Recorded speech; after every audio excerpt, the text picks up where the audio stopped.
Sono oltre 85.000 nel Veneto i minori di età compresa tra 0 e 16 anni, non in regola con l'obbligo vaccinale istituito nel 2017 dal ministro Beatrice Lorenzin. Di questi più di 22.000 sono in età prescolare e dovrebbero quindi a norma di legge essere esclusi dall'accesso a nidi e scuole materne. Il profilo di soggetto inadempiente, ricordano dalla Regione che ha diffuso i dati aggiornati al 3 maggio, non coincide con quello di soggetto non vaccinato o addirittura contrario alle vaccinazioni, ma spesso è solo qualcuno in ritardo col calendario previsto. Il 25,6% di chi non è in regola ha infatti già fissato un appuntamento alla relativa ULS, percentuale che sale al 35,2% per bambini al di sotto dei 6 anni.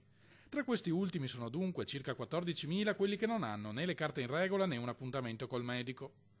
Quando la Regione ha emanato un decreto, poi bocciato, per consentire a tutti di terminare l'anno scolastico, ricorda il governatore Luca Zaia, siamo stati accusati di essere antivaccinisti. Ora, tra una proroga e l'altra, si sta arrivando allo stesso risultato. Mi hanno dato dell'untore. La verità è che nella legge Lorenzin dai 0 ai 6 anni, e quindi la scuola dell'infanzia, se non sei vaccinato il bimbo deve essere messo in strada.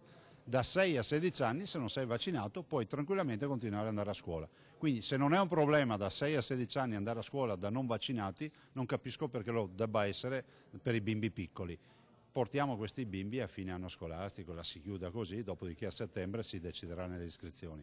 Io non sono contro i vaccini, la vaccinazione, però penso che questa modalità non aiuti a crescere nella consapevolezza, ma crei muro contro muro. Non mi risulta che in altre regioni, chiosa il presidente Veneto, si stiano mandando i carabinieri negli asili per buttare fuori i bimbi non vaccinati. A me risulta che il dibattito ci sia qui perché noi siamo sempre ligi all'applicazione della legge, delle regole, però la verità è che poi in giro per l'Italia mi sembra che questo dibattito non sia assolutamente così importante come qui da noi.